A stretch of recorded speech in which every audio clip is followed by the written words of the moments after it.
নমস্কাৰ, আপোনালোকে চাই আছে সপ্তমতে জয়তে। মই ৰঞ্জন চৌধুৰী। বাংলাদেশত জুই লাগিছে, সেইটো চবেই গম পায়। ভয়ংকৰ পৰিস্থিতি। আমি ভাবিছিলোঁ যে আছুৱে এই বিষয়টোক যথেষ্ট প্ৰাধান্য দিব বা সেইটোৰ ওপৰত কিবা এটা তেওঁলোক কৰিব, সেইটোতো নায়েই। তেওঁলোকে খুব একদম মামুলি এটা কথাক লৈ তেওঁলোকে বিৰাট উত্তাল কৰি তুলিছে। অশোক সিংঘল ডাঙৰীয়া, মই অশোক সিংঘলক ছাপোৰ্ট কৰা নাই, এইটো নহয় যে মই অশোক সিংঘলক ছাপোৰ্ট কৰি আছোঁ বুলি। অশোক সিংঘল ডাঙৰীয়া যে গুৱাহাটীৰ মহানগৰীৰ যোনটো কৃত্ৰিম বানপানী লৈ তেওঁ মন্তব্য আগবঢ়াইছে, যিটো আমাৰ নহয়, এইবিলাক মেঘালয় হয়, সেইটো কাৰণে পানীটো ৰঙা কিবা কিবি এইবিলাক কৈছে। ইমান জাঙুৰ খাবলৈ কি আছে? অশোক সিংঘল ডাঙৰ না অসমৰ মুখ্যমন্ত্ৰী ডাঙৰ? তেওঁ চিম্পলি একজন কেবিনেট মিনিষ্টাৰ। অসমৰ মুখ্যমন্ত্ৰীটো যি খুচি তাকে কৈ আছে, দিনে ৰাতি কৈ আছে। ক'ত আপোনালোকতো দেখোন এটা প্ৰতিবাদো কৰা নাই সেইটোক লৈ। আৰু স্পেচিয়েলি যোনটো মেইন ষ্ট্ৰীম মিডিয়া, অৱশ্যে আপোনালোক এতিয়া মেইন ষ্ট্ৰীম মিডিয়া কোৱাৰ কাৰণেহে main stream media, actually already social media already কিন্তু মেইন ষ্ট্ৰীম মিডিয়াৰ ক্ৰছ কৰিছে। আপোনালোকে এইটোক হেডলাইন নিউজ বনাই থৈছে, প্ৰায় অলমষ্ট প্ৰতিখন নিউজ পেপাৰৰ হেডলাইন নিউজ। কিন্তু বাকী যিবিলাক প্ৰতিবাদ হৈছে, বাকী যিবিলাক বক্তব্য আছে, বিৰোধীৰ হওক বা বিভিন্ন দল সংগঠন, সেইটো প্ৰথম ফ্ৰণ্ট পেজত হেডলাইন নিউজ নহয় কেলৈ? অৱশ্যে ফ্ৰণ্ট লাইনটো নহয় কি ফাৰ্ষ্ট পেজ বুলি ক'ব লাগিব, কাৰণ ফ্ৰণ্ট পেজ বুলিতো একো নাই। ফ্ৰণ্ট পেজটো এডেই থাকে আজিকালি, ফুল পেজ এড। এইটো নোহোৱা হ'লেতো আকৌ পেপাৰে বোলে নচলে। আপোনালোকে সেইটোক কেলৈ নিউজ বনাইছে? এইটো মাজত পিছত ক'ৰবাত দিয়ক, কাৰণ অসমত বাকী আৰু আছুতো এইটো চৰকাৰে পুহি থোৱা এটা সংগঠন।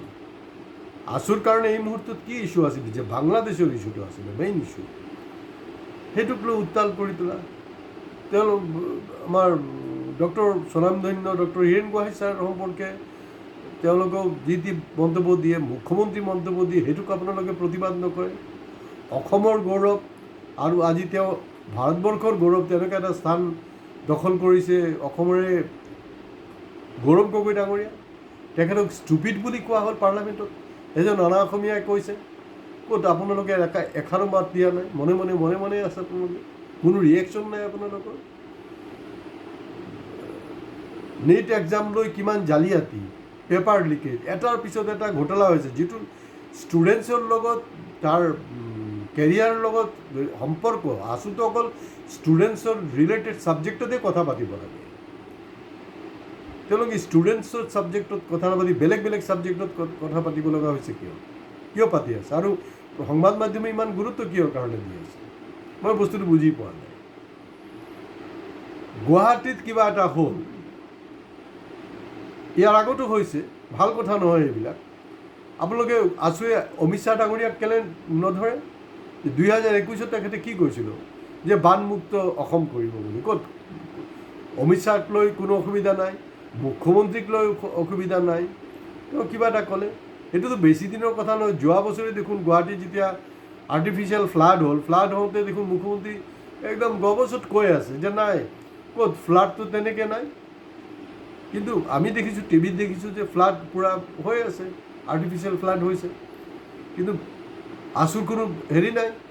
মুখ্যমন্ত্ৰী কৈছে ক'ত ফ্লাড? গাড়ী দেখোন গৈ আছে লাহে অলপ পানী হৈছে, ফ্লাড নাই হোৱা নহয়। ইমান তলৰ লেভেলৰ কথা বতৰাবিলাক কৈ আছে। এতিয়া এইটোকে আমাৰ অসমৰ কালচাৰ হয় নেকি? এতিয়া ঘৰত গোটেই ভাৰতবৰ্ষত এইটোৰ ইমেজটো কি গৈ আছে? অসমৰ মুখ্যমন্ত্ৰী যোনটো কৈছে, পাগলা কুকুৰক হেৰি নকৰিব, জোকাৰি নল'ব, কামুৰি দিম, ইমান তৰল ভাষা ব্যৱহাৰ কৰি আছে। সেইবিলাক লৈতো কোনো টেনশ্যন নাই। আৰু এই বানপানী লৈতো আছু কোৱাৰ কোনো অধিকাৰেই নাই। সেইটো কেতিয়াবাই হ'ল। আপোনালোকে বাংলাদেশীক লৈ ৰাজনীতি কৰিছিলে, এতিয়া কমচে কম সেইখন ইছ্যুকে ধৰকচোন বাৰু, কেনেকৈ কি কৰা যায়, কি কৰিব, কি কথা কি নকথা। আৰু ইতিমধ্যে এইটো প্ৰমাণ হৈছে যে আপোনালোকে বহু যোৱা 10 বছৰ বিজেপিৰ বি টিম হিচাপে কাম কৰি আছে। বহুতে কৈ আছে যে এইবিলাক বিষয় লৈ আপুনি ইউটিউবত ক'বলৈ দৰকাৰ নাই। আকৌ এছামে কৈছে নাই নাই আপুনি যি ধৰণে ক'ব বেলেগ main stream media specially electronics media সেইটো ভাষাত আচুক আক্ৰমণ নকৰে, ভয় খায়। আৰু আমি জানো যে আপুনি সত্যৰ ওপৰত বিশ্বাসী, আপোনাৰ গোটেই জীৱনটো সত্যনিষ্ঠাৰ ওপৰতে আছে। এনেকুৱা নহয় যে কোৰ্টত গৈ কৈ দিলে जो कहेंगे सच कैसे कहेंगे, सच के सिवा कुछ नहीं करेंगे, ও গীতাৰ ওপৰত হাত ৰাখি আমাৰ মন্ত্ৰী মহামন্ত্ৰী চবেই দেখোন সংবিধানৰ শপত লৈ কথা পাতে, শপত লয়, তাৰ পিছদিনাখনে সংবিধানক উল্লংঘন কৰিবলৈ ষ্টাৰ্ট কৰি দিয়ে। আৰু আছুৱে যেতিয়া ডিব্ৰুগড়ত ইমান বেয়াকৈ হেৰি হৈছে, এতিয়াও ডিব্ৰুগড় আৰ্টিফিচিয়েল ফ্লাডৰ কবলত আছে, সেইটোত লৈতো একো নাই। আপোনালোকে ক'ব পাৰে নাই তাত কোনো একো কোৱা নাই। আৰে খুদ চিফ মিনিষ্টাৰ, অৱশ্য আপোনালোকৰ অৱশ্য অসুবিধাও আছে, কাৰণ আছুৰটো তেওঁ প্ৰাক্তন নেতা নহয় জানো, জাতীয় নায়ক সৰ্বানন্দ সোণোৱাল, যিহেতু ডিব্ৰুগড় তেওঁৰ সমষ্টি। 21 জুন তাৰিখে তাত ডিব্ৰুগড় পৌৰসভাৰ পৰা পৌৰ নিগম বনালে, আৰু 27 জুন তাৰিখে আৰ্টিফিচিয়েল ফ্লাড হৈ গ'ল। তো কিডাল কৰিলে তেওঁলোকে, সেইটোক লৈ কোনে একো নাই। সৰ্বানন্দ সোণোৱাল ডাঙৰীয়া চিফ মিনিষ্টাৰ হয়, জাহাজ মন্ত্ৰী, আৰু তাত এখন নাও দিব পৰা নাই। সেইবিলাক লৈতো আপোনালোকে জাঙুৰ খাই উঠা নাই, হৈছেনো কি? আপোনালোকতো, মই সেইটো কাৰণে বাৰে প্ৰতি কৈ আছোঁ যে ফ্লাড লৈ কথাই নাপাতিব আপোনালোক। বৃহৎ নদীবান্ধ কি হ'ল? এতিয়া যে অসমত যে বানপানী হৈ আছে, এইবিলাকৰ লগত বৃহৎ নদীবান্ধৰ কোনো সম্পৰ্ক নাই নেকি? গুৱাহাটীত যি ধৰণে পাহাৰ কাটি আপোনাৰ বিল্ডাৰে অৱস্থা বেয়া কৰি দিছে, তাত পলিউটেড হৈ গৈছে, পলিউশ্যনতো ইণ্ডিয়াৰ মানে লিষ্টত আহি গৈছে, একদম টপ লিষ্টত আহি গৈছে। আছুৰ নেতৃবৃন্দই কি দেখা নাই নেকি যে গুৱাহাটীৰ পাহাৰ ভৈয়াম যি আছে কাটি কুটি ধ্বংস কৰি তাত বিল্ডিং বনোৱা হৈছে? সেই বিষয়বিলাক লৈ নোকোৱাকৈ এইবিলাকতো হ'বলৈ আছে, এইটো হ'বই। আৰু কনক্ৰিট কি কৰিব পাৰে তাৰ কাৰণে সেইটো কৰক। সেইটো নকৰাকৈ এই ধৰণৰ ৰাজনীতি কৰি লাভ নাই। কমচে কম 855জন শ্বহীদৰ কথাটো মনত পেলাওক, আৰু যোনটো মেইন ছাবজেক্ট আছিলে বাংলাদেশী, তাৰ ওপৰত বেছিকৈ কনচেনট্ৰেশ্যন দিয়ক। কি কৰা যায়, কি নকৰা যায়, তাৰমানে আপোনালোকে ৰখি থাকিব কেতিয়া বাংলাদেশী সোমাব, বাছ বাংলাদেশী গ' বেক, বাছ হুলস্থুল আপোনালোকে ষ্টাৰ্ট কৰি দিব। এইবিলাক নকৰিব।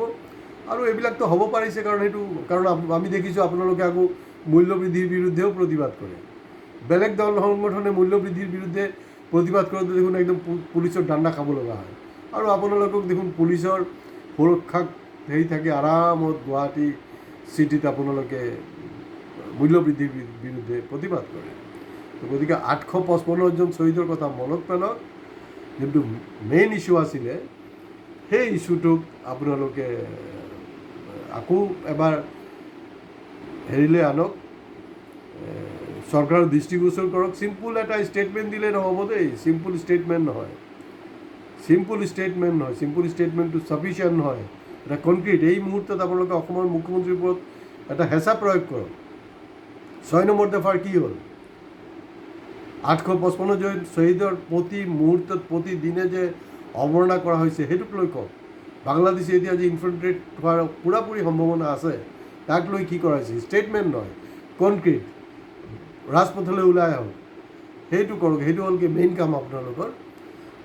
অশোক সিংহাল বুলি নহয়, ইয়াৰ আগত আমি দেখিছোঁতো একেবাৰে নিকৃষ্ট কথা বতৰা এই মুখ্যমন্ত্ৰী ডাঙৰীয়া কৈছে। ৰাজেন গোহাঁই ডাঙৰীয়া আপোনালোকে জানে যে বিজেপিৰে এটা হেৰি অৰিজিনেল বিজেপি বুলি ক'ব পাৰোঁ, কাৰণ তেওঁ ওলাই আহিলে এইবিলাক অৰিজিনেল RSS কৰা মানুহ।